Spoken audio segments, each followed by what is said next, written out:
Good evening. The Lord be with you. Welcome. My name is Stephen Sanders. I'm one of the pastors at Oak Hill. This evening, I, along with our other pastors, our choir, and many people from this congregation, we are leading on Good Friday. For those of you who are worshiping with us online, I'm so glad that you've chosen to join, and I pray this time is a blessing. Good Friday is different than any other worship experience that we have during the year. It is intentionally a somber, reflective worship experience. We plan for this to be about 45 to 50 minutes long, and I pray that it's just a blessing as we rehear the story, the difficult story of Jesus' arrest and crucifixion, death, and burial.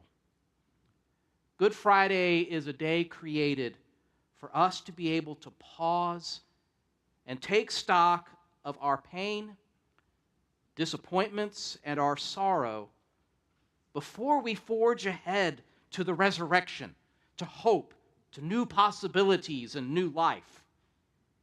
It is not only a day to account our personal losses, it's an opportunity to sense and recognize the presence of God in the hurt and brokenness of our human lives.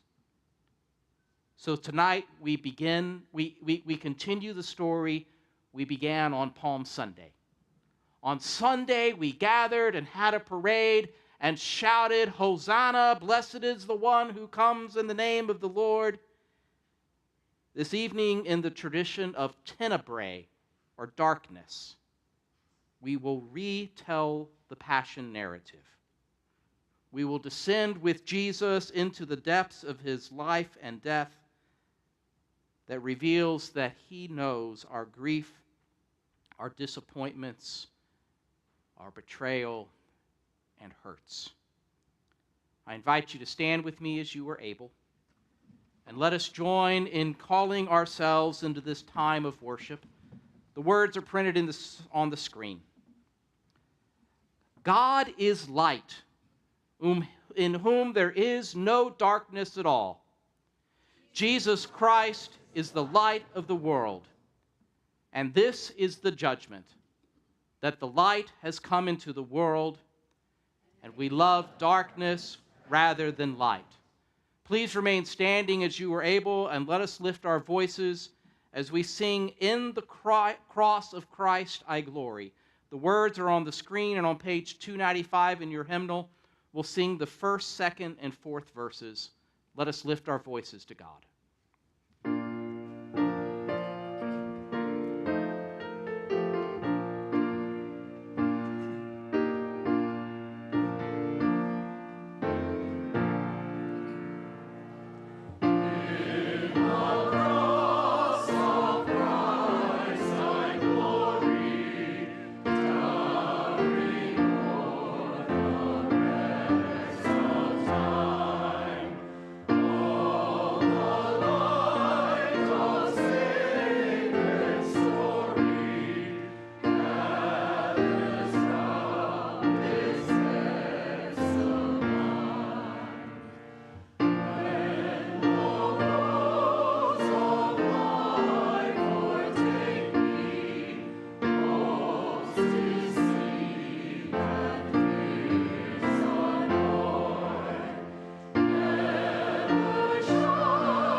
Please be seated. So the band of soldiers and their captain and the officers of the Judean authorities seized Jesus and bound him. First, they led him to Annas, for he was the father-in-law of Caiaphas, who was the high priest that year. It was Caiaphas who had given counsel to the religious authorities that it was expedient that one man should die for the people.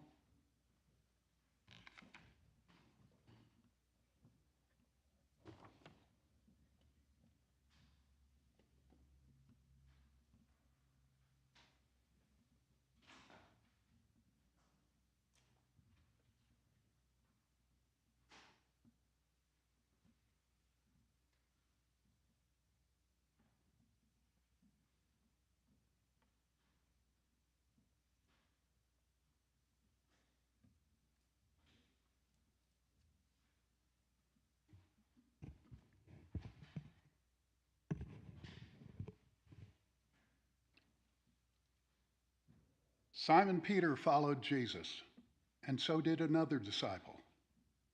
As this disciple was known to the high priest, he entered the court of the high priest along with Jesus, while Peter stood outside at the door.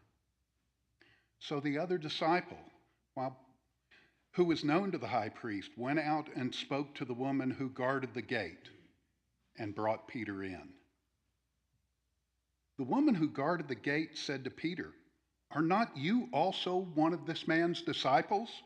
He said, "I am not." Now the servants and officers had made a charcoal fire because it was cold, and they were standing and warming themselves. Peter also was with them, standing and warming himself.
The high priest then questioned Jesus about his disciples and his teaching.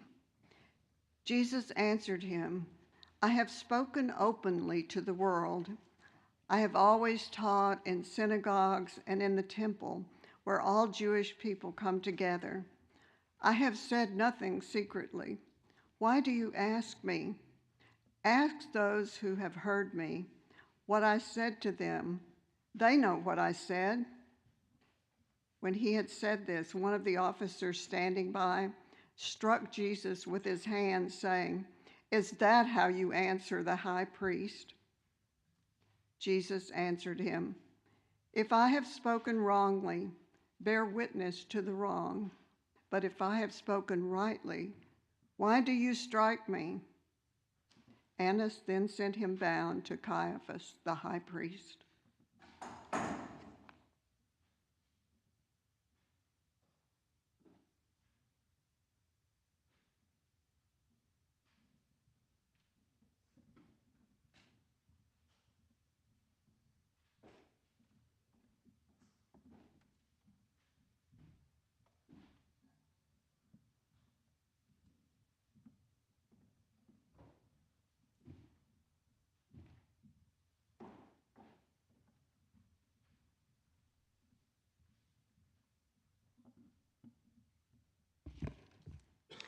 Now Simon Peter was standing and warming himself. They said to him, "Are you not also one of his disciples?" He denied it and said, "I am not." One of the servants of the high priest, a kinsman of the man whose ear Peter had cut off, asked, "Did I not see you in the garden with him?" Peter again denied it, and at once the cock crowed.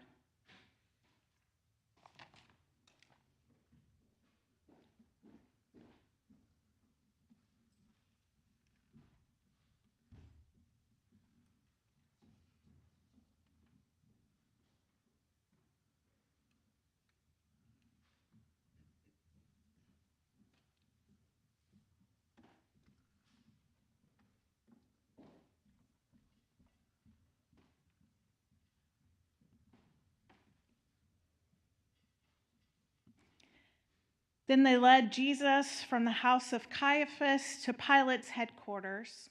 It was early. They themselves did not enter the headquarters, so that they might not be defiled, but might eat the Passover. So Pilate went out to them and said, "What accusation do you bring against this man?" And they answered him, "If this man were not an evildoer, would we not have handed him over?" Pilate said to them, "Take him yourselves and judge him by your own law." The religious authorities said to him, "It is not lawful for us to put any man to death." This was to fulfill the word which Jesus had spoken, to show by what death he was to die. Now let's join in singing the hymn, "O Sacred Head Now Wounded," verses 1 and 3, found on page 286 in the hymnal.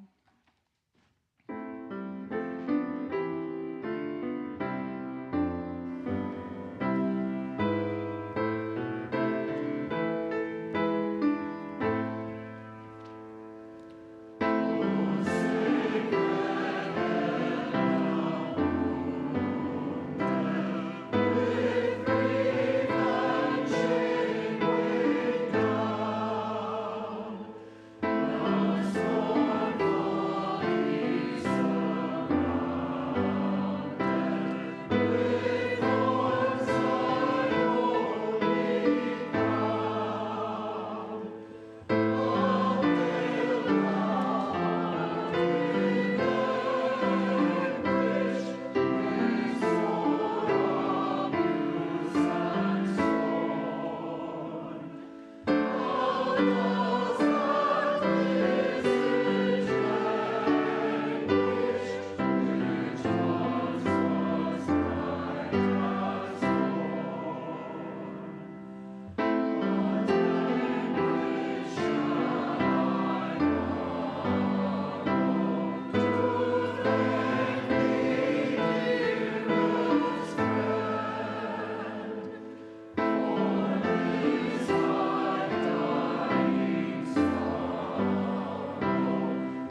Pilate entered the headquarters again and called Jesus and said to him, "Are you the king of the Jews?" Jesus answered, "Do you say this of your own accord, or did others say it to you about me?" Pilate answered, "Am I a Jew? Your own nation and the chief priests have handed you over to me. What have you done?" Jesus answered, "My kingship is not of this world. If my kingship were of this world, my servants would fight that I might not be handed over to the religious authorities. But my kingship is not from the world." Pilate said to him, "So you are a king?" Jesus answered, "You say that I am a king. For this I was born, and for this I have come into the world, to bear witness to the truth. Everyone who is of the truth hears my voice." Pilate said to him, "What is truth?"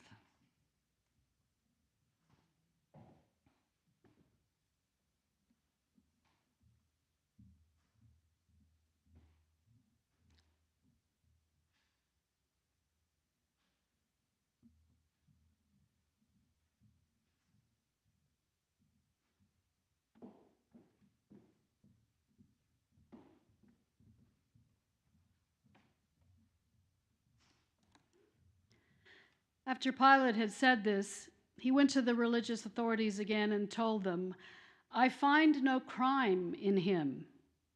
But you have a custom that I should release one man for you at the Passover. Will you have me release for you the King of the Jews?" They cried out again, "Not this man, but Barabbas." Now Barabbas was a robber.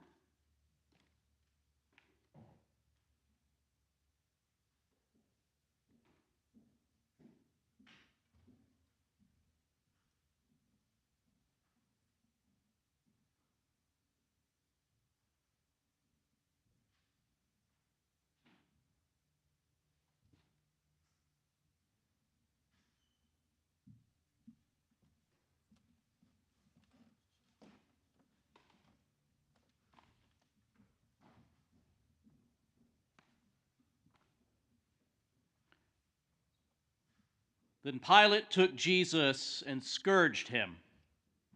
And the soldiers plaited a crown of thorns and put it on his head, and arrayed him in a purple robe. They came up to him, saying, "Hail, King of the Jews!" and struck him with their hands.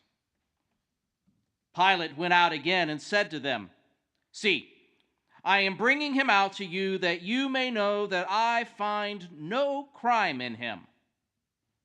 So Jesus came out, wearing the crown of thorns and the purple robe. Pilate said to them, "Behold the man." When the chief priest and the officers saw him, they cried out, "Crucify him! Crucify him!" Pilate said to them, "Take him yourselves and crucify him, for I find no crime in him." The religious authorities answered him, "We have a law, and by that law he ought to die, because he has made himself Son of God." When Pilate heard these words, he was more afraid. He entered the headquarters again and said to Jesus, "Where are you from?" But Jesus gave no answer. Pilate therefore said to him, "Will you not speak to me? Do you not know that I have power to release you and power to crucify you?" Jesus answered him, "You would have no power over me unless it had been given you from above. Therefore, he who delivered me to you has the greater sin."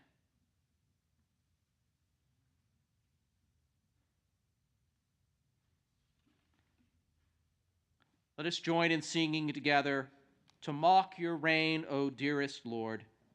The words are on the screen and on page 285 in the hymnal. We'll sing the first and the second verses.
Upon this, Pilate sought to release him, but the religious authorities cried out, "If you release this man, you are not Caesar's friend. Everyone who makes himself a king sets himself against Caesar." When Pilate heard these words, he brought Jesus out and sat down on the judgment seat at a place called the Pavement. Now it was the day of the preparation of the Passover. It was about the 6th hour. He said to the religious authorities, "Behold, your king!" They cried out, "Away with him! Away with him! Crucify him!" Pilate said to them, "Shall I crucify your king?" The chief priests answered, "We have no king but Caesar."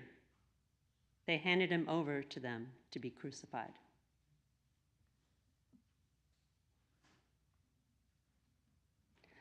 Let us sing together the first 3 verses of "Were You There?" found in the hymnal as hymn 288.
So they took Jesus, and he went out, bearing his own cross, to the place called the Place of a Skull, which is called in Hebrew Golgotha.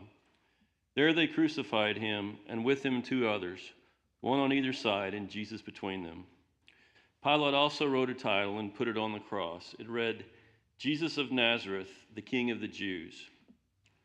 Many of the Judeans read this title, for the place where Jesus was crucified was near the city, and it was written in Hebrew, in Latin, and in Greek. The Jewish chief priests then said to Pilate, "Do not write the King of the Jews, but this man said, 'I am the King of the Jews.'"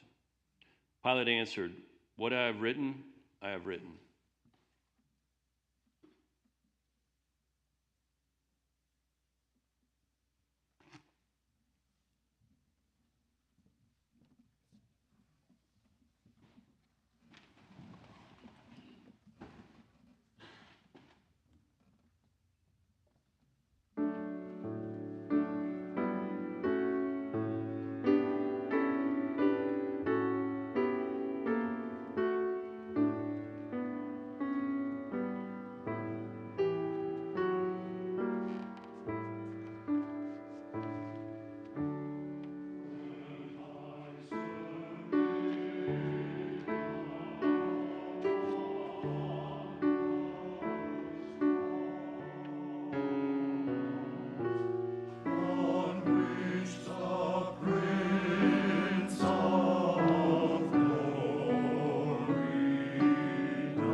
When the soldiers had crucified Jesus, they took his garments and made 4 parts, one for each soldier, also his tunic.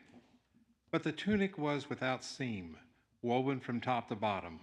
So they said to one another, "Let us not tear it, but cast lots for it to see whose it shall be." This was to fulfill the scripture, "They parted my garments among them, and for my clothing they cast lots."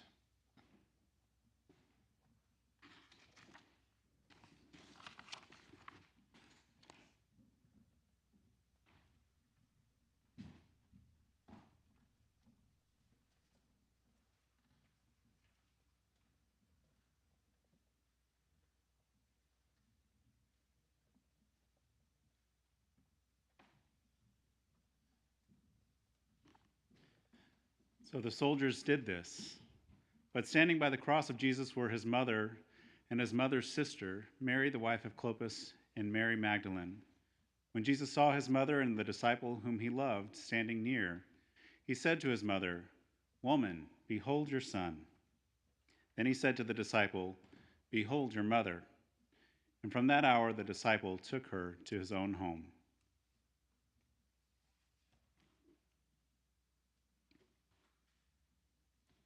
Let us now join together in singing "Beneath the Cross of Jesus," verses 1 and 2 on page 297 in your hymnals.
After this, Jesus, knowing that all was now finished, and to fulfill the scripture, said, "I thirst."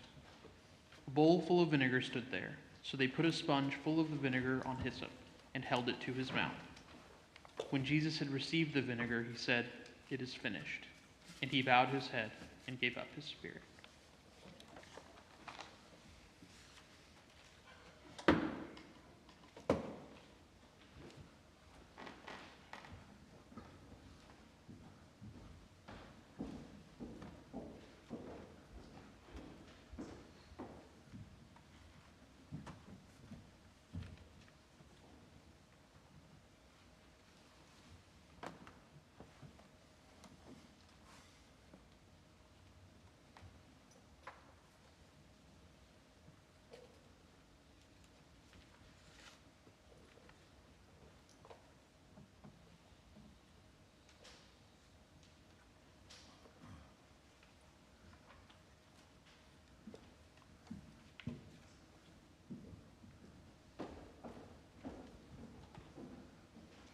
Since it was the day of preparation, in order to prevent the bodies from remaining on the cross on the Sabbath, for that Sabbath was a high day, The religious authorities asked Pilate that their legs might be broken and that they might be taken away. So the soldiers came, broke the legs of the first and of the other who had been crucified with him. But when they came to Jesus and saw that he was already dead, they did not break his legs. But one of the soldiers pierced his side with a spear, and at once there came out blood and water. He who saw it has borne witness. His testimony is true, and he knows that he tells the truth, that you also may believe.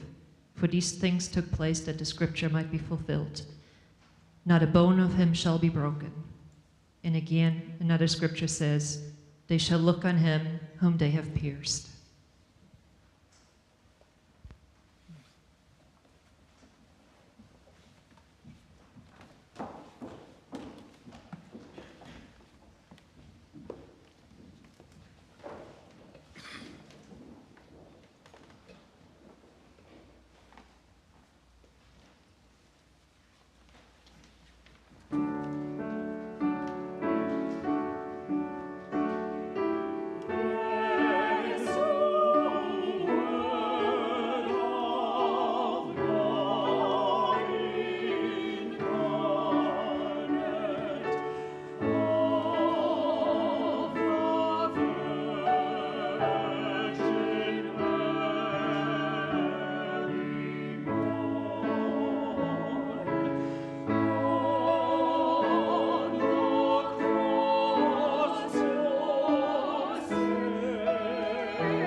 At the conclusion of our time of worship, there is not going to be a formal dismissal.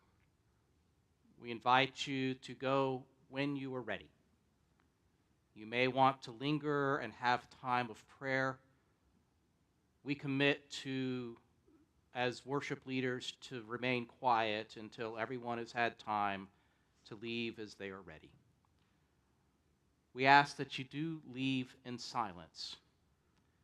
This evening is a time of somber reflection, and we invite you to take that time of reflection all the way to your car or to your tent or wherever it is that you go as you leave this campus. Now hear our final scripture for the evening. After this, Joseph of Arimathea, who was a disciple of Jesus, but secretly for fear of the religious authorities, asked Pilate that he might take away the body of Jesus, and Pilate gave him leave. So Joseph came and took away Jesus' body. Nicodemus also, who at first had come but to him by night, came bringing a mixture of myrrh and aloes, about 100 pounds weight. They took the body of Jesus and bound it in linen cloths with spices, as is the burial custom of the Jews. Now in the place where he was crucified there was a garden, and in the garden a new tomb, where no one had ever been laid. So because of the Jewish day of preparation, as the tomb was close at hand, they laid Jesus there.